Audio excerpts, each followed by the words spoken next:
Welcome everyone to this special interview edition of Monday Match Analysis. I'm Gill. Today's episode is part 2 of my conversation with Hall of Fame tennis writer Steve Flink, and we're getting into Pete Sampras. Why? Because there's a new book out September 1st. Steve is the author. Pete Sampras, Greatness Revisited. It does a tremendous job of chronicling the career of Pete Sampras, and in part 2 here, we get into more of Pete Sampras' career, who he was as a player, who he is as a person, and I enjoyed this very much. Hope you do as well. If you haven't seen part 1, check that out. This is part 2. Without further ado, Steve Flink.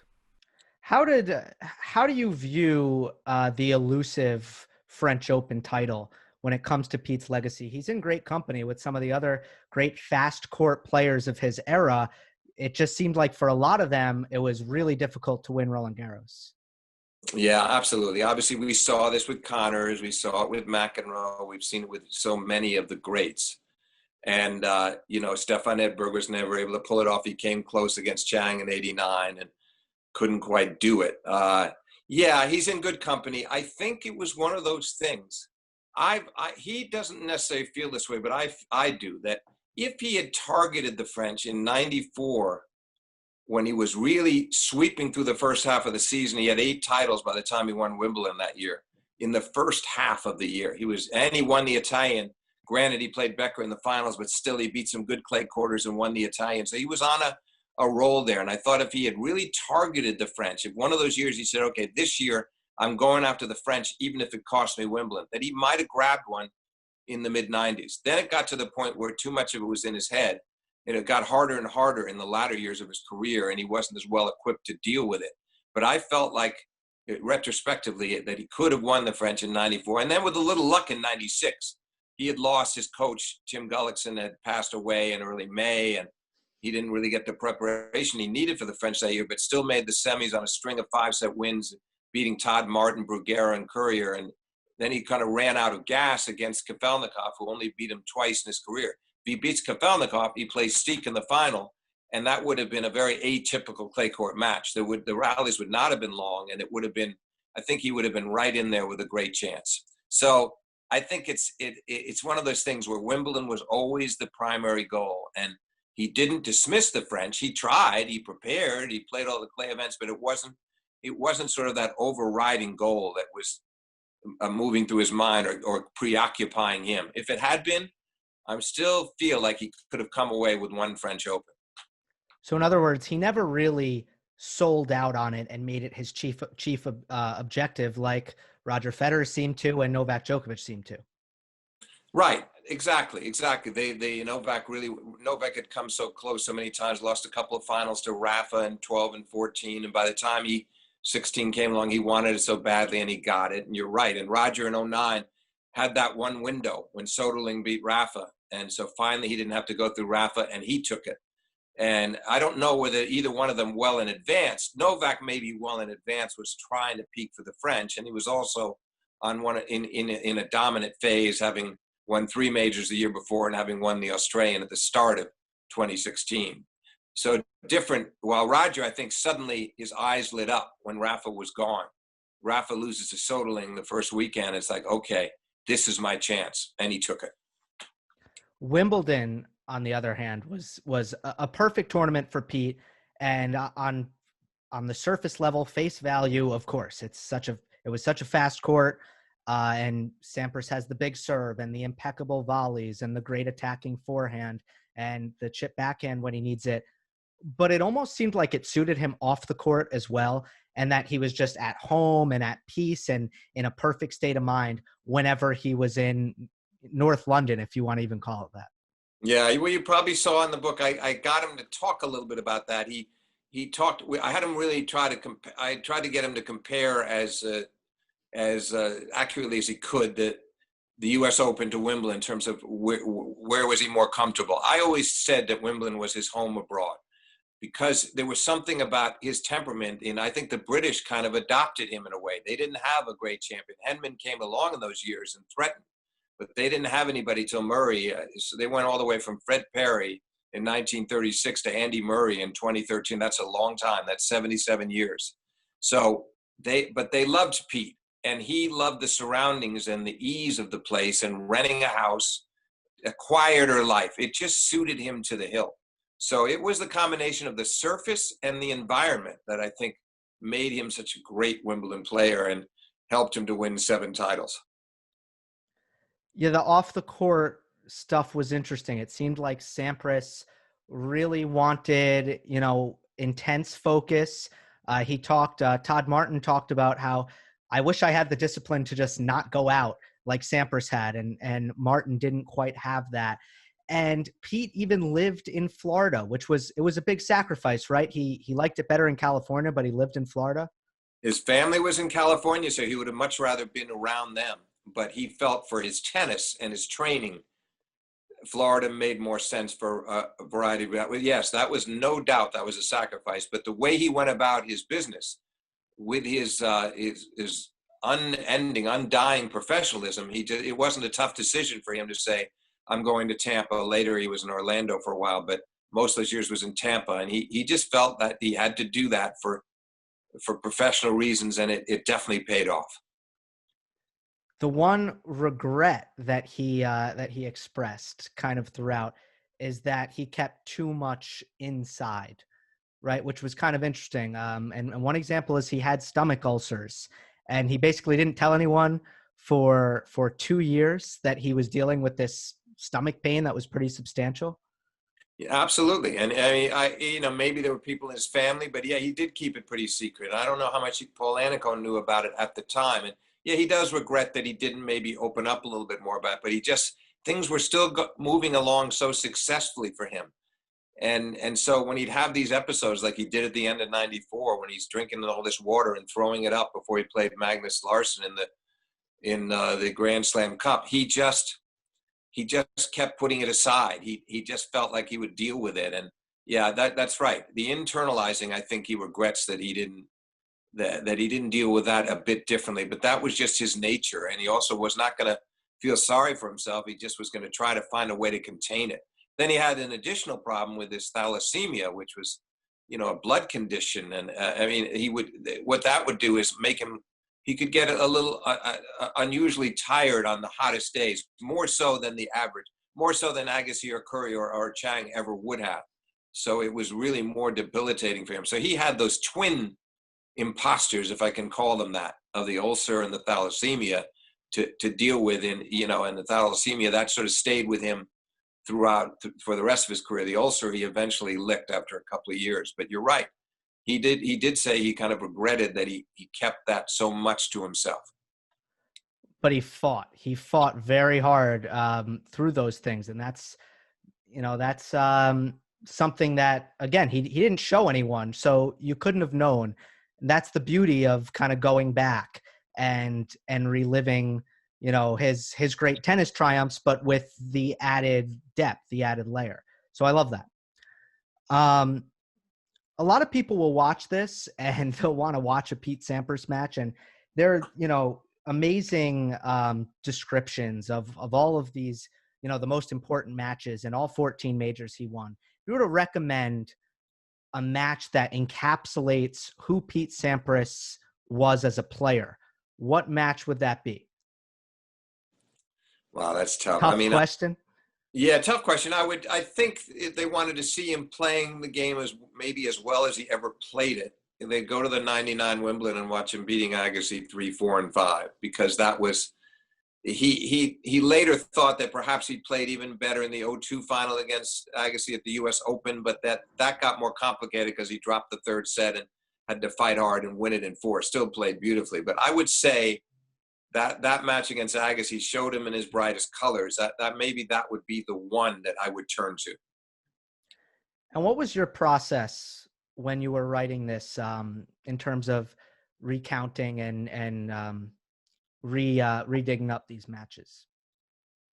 Well, I mean, I had lived them, Gill, so closely at the time. I was so familiar with them. I felt like with maybe a depth that the other reporters might not have had. I can't say for sure, but I know they were very clear in back compartments of my mind.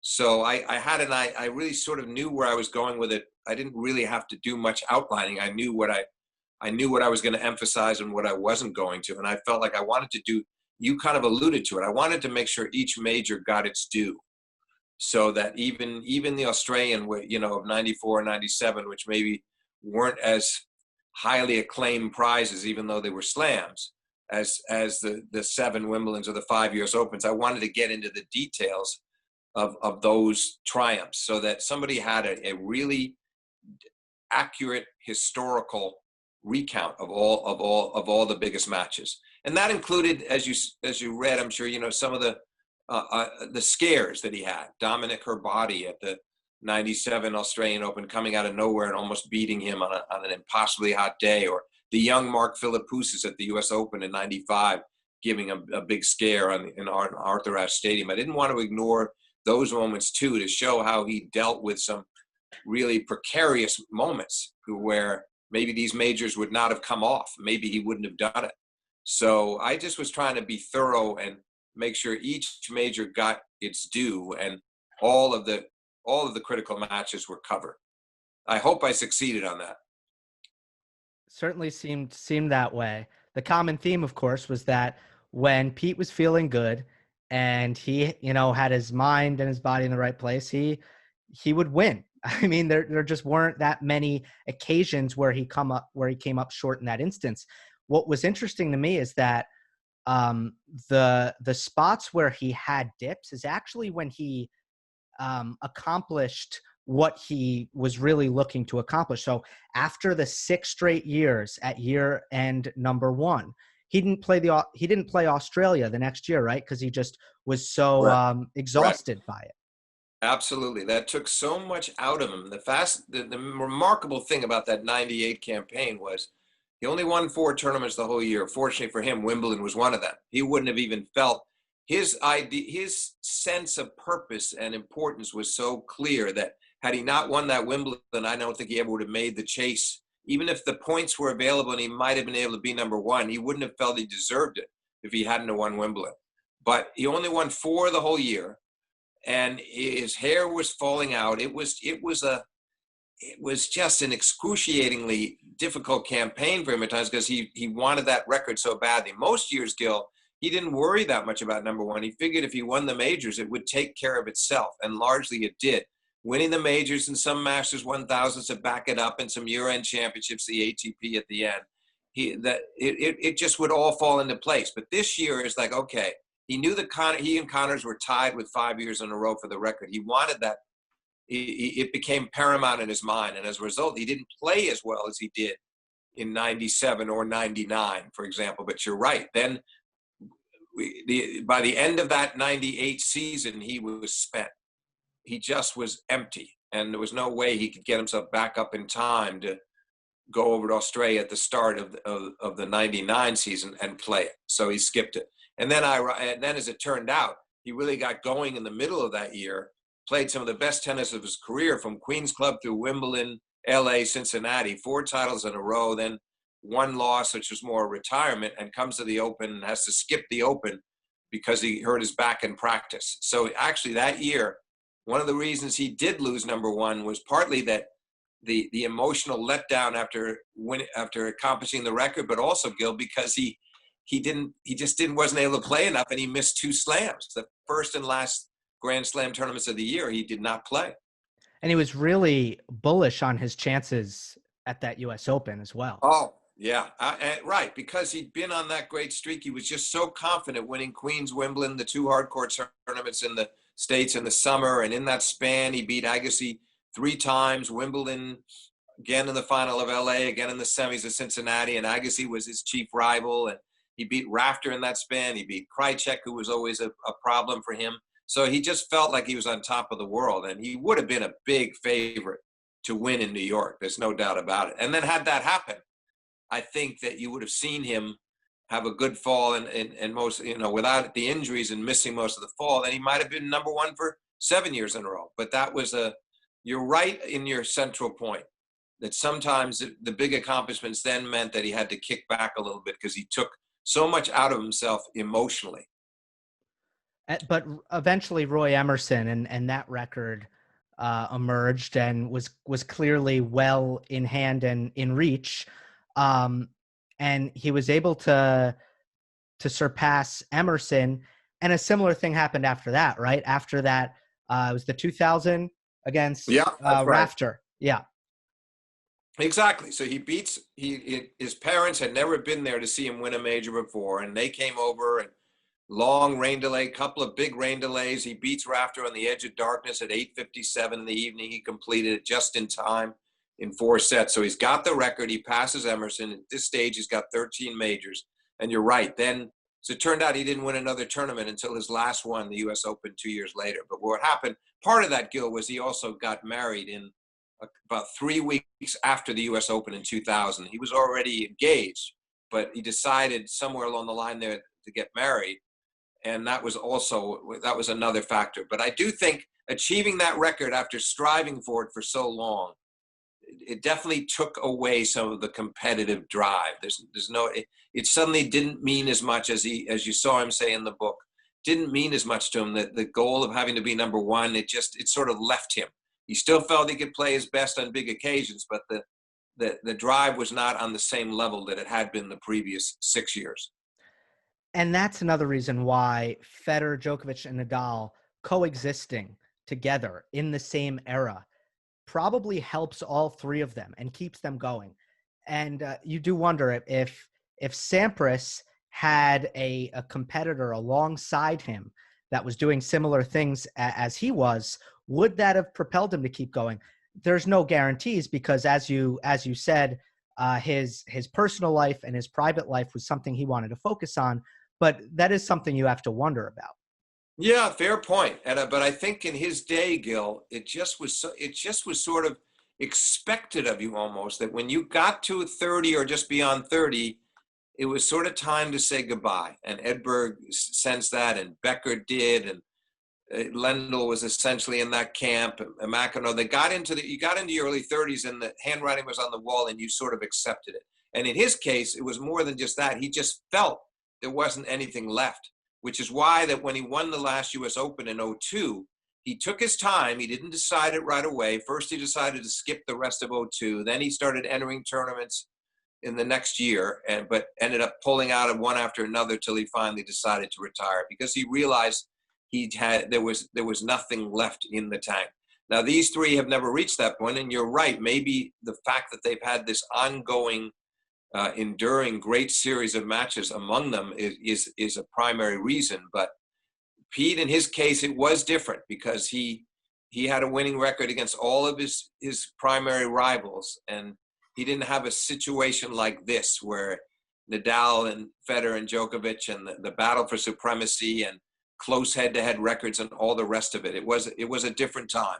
But I don't know whether he would have had more. What amazes me is to think that these three guys, even with each other, that not one of them has felt, especially Federer, that somewhere along the line he didn't say, I'm going back to my family. I've accomplished a lot in this game. I'll let Rafa and Novak duke it out now, but I've had enough. And he doesn't seem anywhere close, even with the recent injury. We'll find out. But I think we're going to see Roger play maybe up till 41. Yeah, it seems that way right now. I think he does want to play at least the Olympics next year. But bringing it back to Pete, yeah, his game was in a less consistent place. But in that 2002 U.S. Open, he played at such a high level that some of the people you interviewed actually said that 2002 Pete could perhaps beat prime, mid-90s, 1995 Pete. Yes, there was some disagreement. Pete felt that way himself. Which is fascinating. He had said that to me before, too. He said, the 2002 Pete would have killed the 95 Pete. He didn't put it quite the same way in the book, but he definitely felt he would have beaten any other version of himself. Todd Martin felt that way. Interestingly, McEnroe did not. McEnroe said, no, I think he did. He attacked. He did what he had to do in that 02, and he gave him credit for playing beautifully, no doubt. But in his mind, the 95 Pete would have been better. I was sort of in between on that because there were stages in 97 and 99 where I thought he was at that same level as we saw at the 02 Open. But regardless of where you stood in that argument, it was it was just a spectacular way to end a career, given that he actually found himself seated 17th at that last U.S. Open. Imagine that, somebody as great as him, and he's seated 17, and he pulls off this, comes out of this match with Greg Rusedski and wins it in 5 sets. That could have propelled him. And then next thing you know, he's beating Tommy Haas and Roddick, and then nice semi against Schalke, and then he beats Agassi in the finals. Just a remarkable run. And there were certainly moments. I think what was so appealing about him then is that the attacking had gone to a new extreme. And there was just no hesitation about getting in at all costs and chipping and charging. And the second serve was, again, the velocity on the second serve by then was off the charts. So I do think he was a more imposing player at that 0-2 Open than any other version of himself. That I would say. 2 first serves, right? Yeah. You mentioned a winning record against all of his chief rivals, from Agassi to Becker to Courrier. But what's kind of amazing about that is the array of different play styles that they implemented. You had serve volleyers like Becker. You obviously had baseliners like Agassi and Courrier. It seemed a big server like Ivanisevic. It seemed like whatever was across the net from Pete, he did have an answer. How, is that the crux of what is so impressive about his body of work? I think it is. And I think Michael Chang talked a lot about that as well, that this diversity of styles and how he could beat them down. It didn't matter what you threw at him, a serving volley, a baseliner, a big hitter, and every conceivable style. And if you look closely at an Ivanisevic or a Rafter, and then Edberg toward the end of his career, and Boris, and then you threw out the Changs and Couriers and Agassis who had more similarity. And he really did face much more diversity than what we're seeing now. And I think that was something Mary Carrillo saluted him for, is that he was winning on the grass when the grass played more like grass, is the way she put it. And she felt like that, therefore, that made his 7 Wimbledons in its way more impressive than Rogers' 8 because of the type of competition. And, because of the fact that it wasn't always in his, he couldn't feel like it was entirely in his hands. And he talked about it too, that it would have been a lot less stress if he just played only one type of player all through his career. It was only serving volleyers, if it was only baseliners. But he had to, she said, he was Stefan Edberg one day, Andre Agassi the next, maybe Goran Ivanisevic the day after that, or Krajicek. So you had so many different challenges of attacking players, baseliners, big hitters, dirt ballers, you name it. Which style do you think bothered him the most, or perhaps which opponent do you think worried him the most? I think the ones that worried him the most, forget clay, because clay, obviously, if he came up against really great clay court players, that was tough, and sometimes he couldn't handle that, the best of the clay quarters. But if you stay off of clay, the ones that worried him the most were the big serving volleyers. Ivanisevic would have been one, although he solved that riddle very nicely. Krajicek was another. Rafter was not easy for him to play, although he had a great record against him. Those guys worried him more. The biggest servers were the ones that worried him the most, because it reminded him of himself, and he felt like, okay, I might, if I don't convert this one break point against Goran, that could be the set. I'd better break him now. And then you felt like you couldn't possibly lose your own serve. While if he was playing Chang, Agassi, Courier, in the back of his mind, I think he always felt he could break back against them in a way that wouldn't necessarily be the case with a Goran Ivanisevic or a Patrick Rafter or one of the serving volleyers. Richard Krajicek, he didn't ever quite become the great player we thought he would, but he was one of the guys that gave Pete the most trouble, no doubt about it.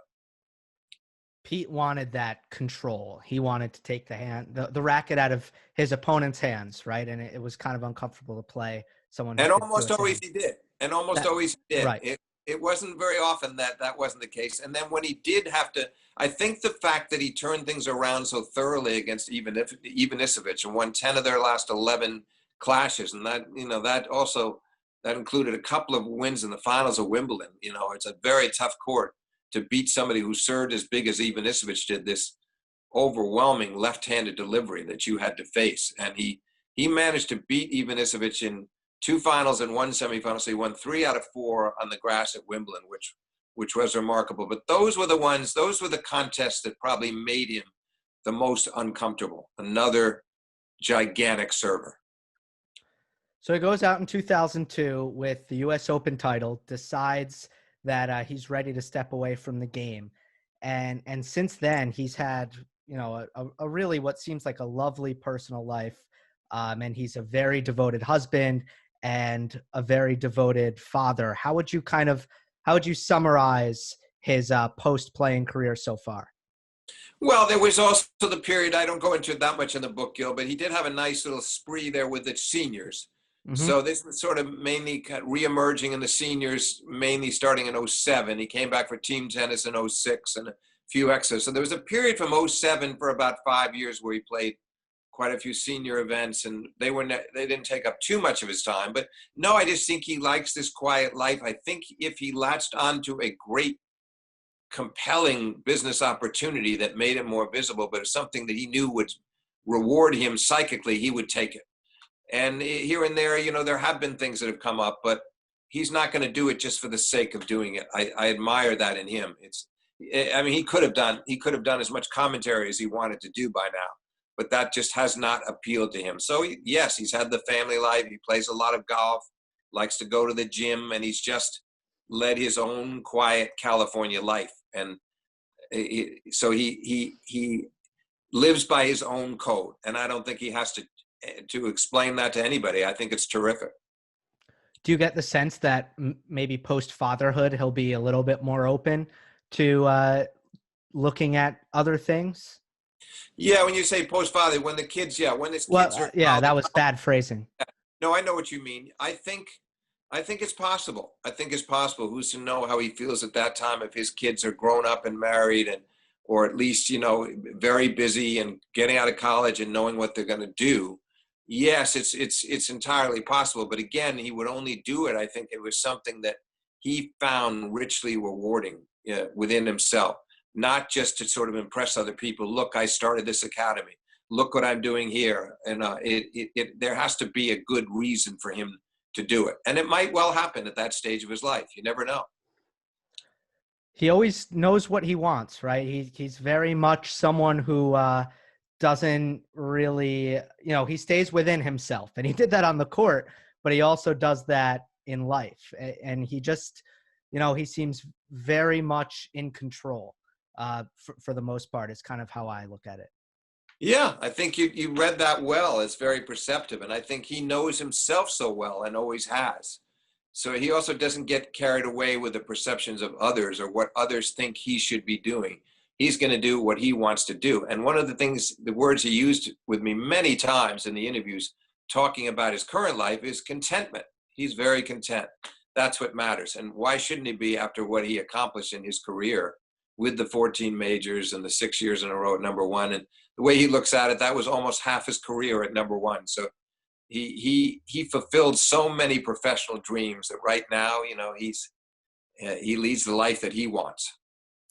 Steve, let's end on this. I don't know how long this project took, but it is so full and so rich with detail, and it's so comprehensive.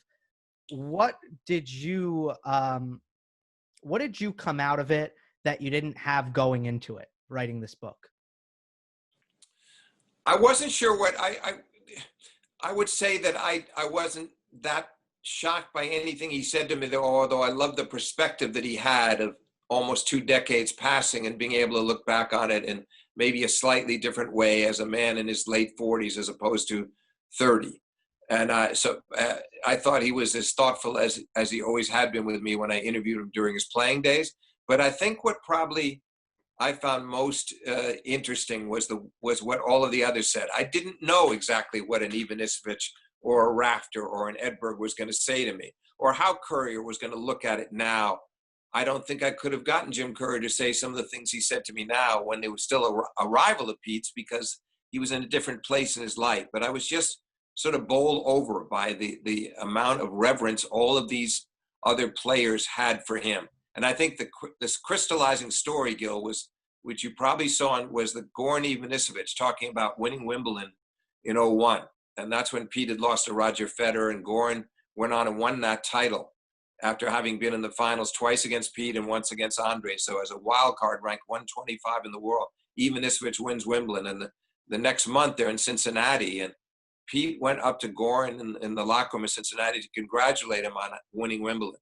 And the way that Ivanisevic talked about what that meant to him to have, and how honored he was to be in the Sampras era, playing in the same era as Pete Sampras, and that Sampras would show this other side of himself and come up to him and congratulate him, go out of his way to do that, and what that seemed to mean to Ivanisevic. I found that maybe the most poignant moment in the book, and one of the things that I most enjoyed hearing from any of the people who spoke to me about Sampras.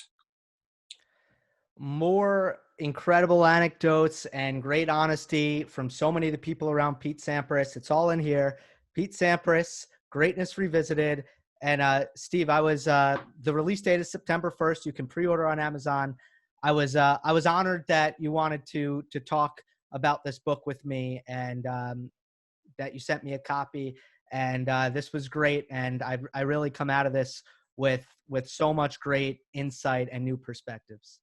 Well, Gill, I really wanted you to see it because I know how much you love this sport, and I know how much you appreciate the likes of Roger, Novak, and Rafa today. And I knew that, yes, you'd seen Pete a lot on film, but I thought maybe perhaps having a different view of him in print could be enlightening, anybody in your age bracket. And so I'm delighted to see what you've taken away from those pages and the way you now perceive Sampras, because I think you have a very good read on the book. Steve, enjoy the U.S. Open. Hopefully that's a great event. It will be a strange event, but what isn't these days? And we'll catch up after that. Okay, Gill. Thanks very much for having me on.